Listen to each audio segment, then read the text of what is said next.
Jadi gini, jadi artinya tadi ketika surat kami sudah sampai, nah ternyata mereka juga menyambut baik.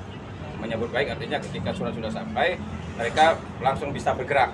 Jadi dia mengatakan bahwa langsung disposisi ke Dewan Kehormatan, dan dalam waktu singkat ini nanti akan dipanggil. Ya, dan juga saya juga siap menghadirkan saksi, siap menghadirkan bukti-bukti. Ini kan saya tadi hanya 4 lembar bukti aja. Dan kalau memang mau dimintai bukti yang banyak, ya saya juga siap. Bukti sudah banyak dan saksi juga banyak. Ya, ini kebetulan kan ada UMKM di sini kan, ini juru bicaranya. Kemarin dilaporin juga ya. Nah, kemarin dilaporin juga. Artinya gini, advokat itu ya ketika dia menghadapi apapun, dia berhadapan dengan masyarakat, dia ada kode etik. Dia berhadapan dengan sesama advokat, ada kode etiknya. Dia berhadapan dengan polisi, jaksa, hakim. Jadi ada kode etik, ada sumpah profesi yang harus dia taati ketika dia berhadapan dengan lawannya. Nah, kami dari Barisan Advokat Bersatu ini memandang bahwa sudah sangat di luar jalur nih. Apa yang diucapkan, apa yang dia lakukan ya. Ya bayangkan aja, cobalah. Kemarin itu kan mengatakan Presiden Prabowo kalau perlu ke rumah Agus. Jadi kalimat-kalimat seperti ini yang menurut kami, ini kok jadi, saya sendiri ya, saya jujur nih, saya sendiri sebagai advokat itu kadang-kadang mendengar kalimat-kalimat yang keluar tuh, rasanya saya mendengar tuh malu juga gitu. Ini bagaimana, saya bilang seorang advokat, ya, officio nobile, jadi profesi yang mulia, profesi yang dihormati, tapi kalimat-kalimat yang muncul, tindakan-tindakan yang muncul ini justru apa? Justru membuat masyarakat bertanya, apa benar seorang advokat itu dibenarkan seperti ini? Saya semenjak jadi mahasiswa, ikut pendidikan pengacara, ikut ujian pengacara, sampai berpraktek pengacara, saya tegaskan kepada masyarakat, tidak dibenarkan seorang advokat melakukan tindakan-tindakan seperti itu. Oke ya. Bang, tadi di Pradi sendiri responnya gimana Bang? Boleh jelasin sedikit mungkin? Responnya sangat luar biasa senang. Nah, ketika kita sudah, tadi sebelum saya sampai aja dia sudah tahu kan, dia sudah tahu langsung dibacakan tadi, buat Farhat ya Bang, iya. Jadi mereka juga menyambut baik artinya gini, jangan sampai organisasi Pradi, ini kan ketua umumnya Bang Otto Hasibuan, ya bagaimana dia memberikan kita tontonan ketika dia menjadi pengacara yang dituduh melakukan pembunuhan, yang hampir seluruh Indonesia pada saat itu menuduh kliennya sebagai pembunuh. Tapi bagaimana dia menunjukkan ya kualitas dia saat dia menjalankan tugas dan fungsinya sebagai advokat. Nah, cantiknya, akhirnya cantik banget dia menjalankan tugas dan fungsinya. Akhirnya semua orang menganggap bahwa oh ya ternyata benar ya. Jadi kliennya bukanlah orang yang seperti dituduhkan. Nah inilah. Jadi advokat itu kalau misalnya berpegang teguh pada kode etik dan sumpah profesi, ibarat kita ngelihat orang main bola, ya, main bola itu pinter banget dia. Jadi cantik kita melihatnya. Nah, tapi kalau seandainya kita melihat ada advokat yang ngomongnya asal keluar, melakukan tindakan-tindakan asal aja, lapor sana, lapor sini, lapor sana, lapor sini, akibatnya seperti ini, ya. Udah banyak nih.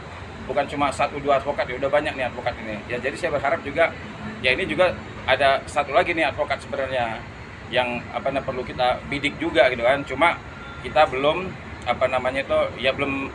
belum memutuskan langkahnya kira-kira mau kita lakukan seperti ini atau bukan. Nah cuma kan gini, perbedaan antara Farhat ya dengan advokat lainnya ini ada perbedaan.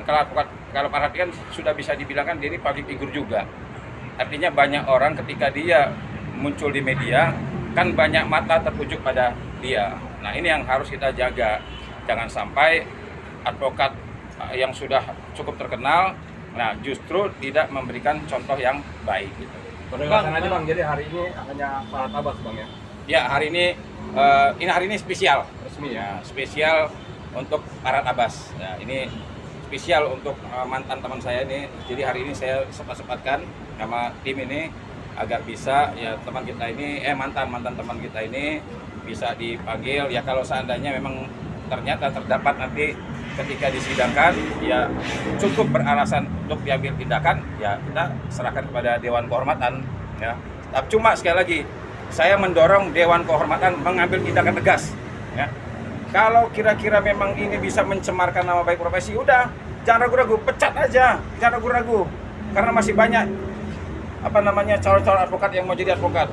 Jadi jangan pertahankan advokat yang kira-kira bisa merusak kehormatan profesi.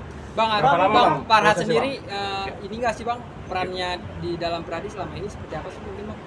Saya jangankan, kalau saya jujur ya, selama saya kenal sama dia juga, saya kalau dibilang ibaratnya apa dia peran dia di organisasi Pradi juga saya nggak ngelihat peran dia apa. Jangankan peran dia di Pradi ya, peran dia di dalam penegakan hukum aja saya nggak pernah lihat tuh. Saya jujur, saya bukan karena benci sama dia, bukan ya, tapi secara objektif, Hotman Paris ya, biarpun dia dasa-dasa, tapi saya melihat dia ada 911, ada perkara-perkara yang dia viralkan, termasuk perkara Cina kemarin dia viralkan. Artinya dalam penegakan hukum, Hotman Paris ada kontribusinya terhadap penegakan hukum dengan cara-caranya tersendiri. Tetapi kalau untuk Farhat Abbas, mohon maaf nih, saya tidak melihat, ya, saya tidak melihat apa kontribusi dia terhadap penegakan hukum. Ya, teman-teman bisa nilai lah, ya. Saya tidak. kemarin doang Bang ya. Gimana? Sakat total. Kemarin Sakat Tatal pun kan nggak tidak melihat juga. Sakat Tatal terakhir waktu Bu Titin jadi saksi pun diributin juga kan. Jadi kemarin itu saya kan satu grup sama dia kan, termasuk sama Bu Titin juga. Kan sempat juga sebelum putusan ada perselisihan, ada kegaduhan, ya sesama tim.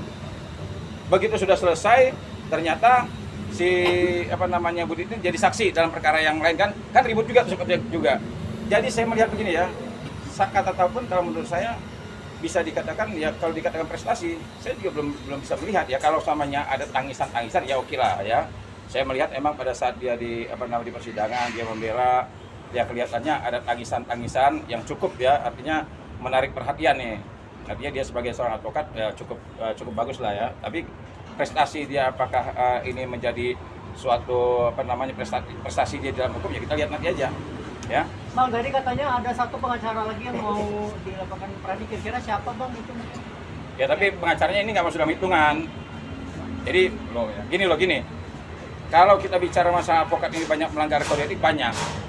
Nah cuma kan ada advokat yang ibaratnya yang tidak menjadi perhatian publik. Ya, ada perhatian publik nih. Jadi yang cukup menjadi perhatian publik ini apa? Kalau seandainya advokat itu sudah banyak menjadi perhatian masyarakat, nah ini yang harus kita jaga kan. Sama juga public figure lah.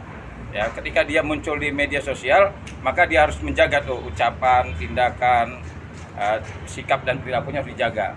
Tapi kalau seandainya advokat-advokat yang biasa-biasa saja gitu kan, tidak menjadi perhatian publik, mata masyarakat tidak tertuju pada dia, ya saya rasa juga ketika dia melakukan pelanggaran terhadap kode etik, ini tidak menimbulkan permasalahan. Bang, Ya. ini kan belum masuk. Prosesnya berapa lama udah dapat informasi? Ya biasanya sih nggak lama, seminggu itu biasa kita dipanggil. Bang, Biasanya- ini kan ada Di pelaku dulu, dari Dulu sabar. Nah, Lanjut Bang. Seminggu ya biasanya seminggu ya kita akan dikirimin surat nih, dikirimin surat terkait dengan laporan kita. Nah biasanya dari seminggu itu kita dikasih waktu 3 atau 5 hari itu ada jadwal sidang. Karena kan pertama Farhat dipanggil juga nih, jadi nanti begitu sidang ini artinya Farhat juga diberikan waktu untuk pembelaan, kami juga sebagai pelapor diberikan waktu untuk memberikan bukti-bukti terkait dengan laporan kami. Bang, ini kan dari ada korban dari UMKM-nya Farhat Abbas juga. Dari Pradi sendiri mau memberikan bantuan hukum tidak untuk membongkar kasus ini Bang? Gimana? Ini kan ada pelaku UMKM dan korban Iya, dari Farhat Abbas. Udah topik ini. Bang, kalau misalkan semisal nantinya Farhat diduga benar melanggar kode etik, nanti Bang Farhat pun akan dicabut. Ya bisa. Jadi sanksi itu banyak. Ada sanksi dicabut izinnya selama 3 bulan. Ada selama 6 bulan, ada setahun.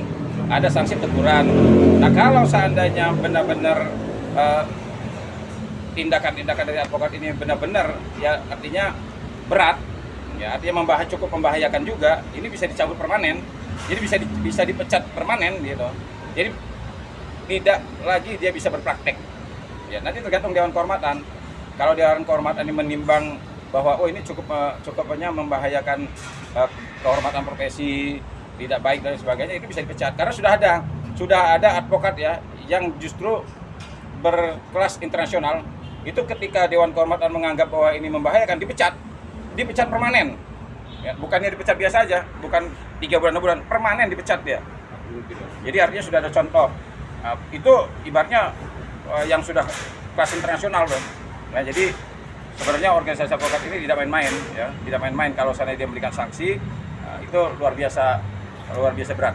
Bang, dengan bukti yang abang miliki ini mungkin apa yang akan terjadi nih yang Pradi iya, sanksinya? Iya, kalau sanksi saya tidak bisa ini ya, karena saya belum pernah jadi Dewan Kehormatan. Yang jelas saya bisa menilai dugaan pelanggaran kode etik ini kuat. Kenapa dugaan pelanggaran kode etik kuat? Ya karena tadi kan, ya seperti dia berhadapan dengan saya, dia langsung mengatakan tidak ingin berteman, langsung ngeblok saya. Itu kan sebenarnya dari etika sudah melanggar. Kemudian dengan saya pakai begini, terus kemudian dia bikin status. Apalagi kalimat-kalimatnya seperti itu, ya kan tertuju kepada lawannya. Nah ini menurut saya dipandang dari sudut etik ini sebenarnya melanggar. Nah terkait dengan nanti apakah Dewan Kehormatan mau memberikan sanksi seperti apa, itu kita kembalikan ke Dewan Kehormatan. Bang, tapi mungkin ada lagi nggak sih selain abang yang mengalami hal yang sama gitu dengan Farhad Abbas? Oh ada, Nopi juga sendiri kan, wah itu banyak banget itu kalau nyonya yayasan. Cuma kan sekali lagi itu tergantung si Nopinya kan, mau nggak dia umumnya untuk melaporkan pelanggaran kode etik. Nah, Kak Sil juga sama kan? Kak Sil juga tadi juga sudah saya masukkan tuh salah satu statusnya. Kenapa saya masukkan ke status Kak Sil? Karena Kak Sil juga kan tidak terima juga. Saya juga sudah sampaikan di grup. Artinya seluruh advokat yang satu grup sama kita tidak setuju, sangat tidak setuju terkait dengan status yang dibikin oleh Farhad. Nah, cuma saya kan mewakili dari mereka. Ya silakan, saya sudah izin kepada tim, ya Kak Sil selaku ketua koordinator, ya dia melakukan silakan Bang, melaporkan saja. Nanti kita juga akan menyusul gitu. Kalau berapa banyak barisan advokat muda Indonesia ini yang tergabung di ini yang sekarang melaporkan apa? Maksudnya yang tergabung di Farhad tuh, yang di sini? Yang menggugat ini. Menentang Farhad. Oh banyak. Saya kalau ke grup itu kemarin di Sumatera Selatan, itu DPD Sumatera Selatan mengatakan, udah Bang jangan lama-lama. Nah saya kan masih menimbang-nimbang nih, makanya kemarin saya sempat live di TikTok itu saya tanya bagaimana masyarakat nih terkait dengan tindakan dari Farhad ini, kira-kira setuju nggak kalau seandainya saya melaporkan? Ternyata memang setuju banyak sekali. Dan ketika saya lempar di grup lagi, setuju semua. Jadi saya baik di grup maupun di komal-komal itu semuanya pada setuju. Sehingga hari ini ya dengan banyaknya orang yang setuju, akhirnya sudah kita sampaikan. Artinya ketika Abang melihat keresahan itu dari teman-teman advokat dan masyarakat bahwa langkah ini patut untuk diambil itu? Iya, ya, artinya gini, saya tidak mungkin mendatangi kantor Pradi kalau menurut saya juga ucapan atau tindakan-tindakan dari kawan kita ini saya rasa tidak begitu mengganggu lah. Ya. Ketika kita sudah menyampaikan surat, berarti artinya apa? Sudah benar-benar di ujung banget gitu. Artinya sudah benar-benar melampaui batas lah. Sudah offset gitu kira-kira begitu.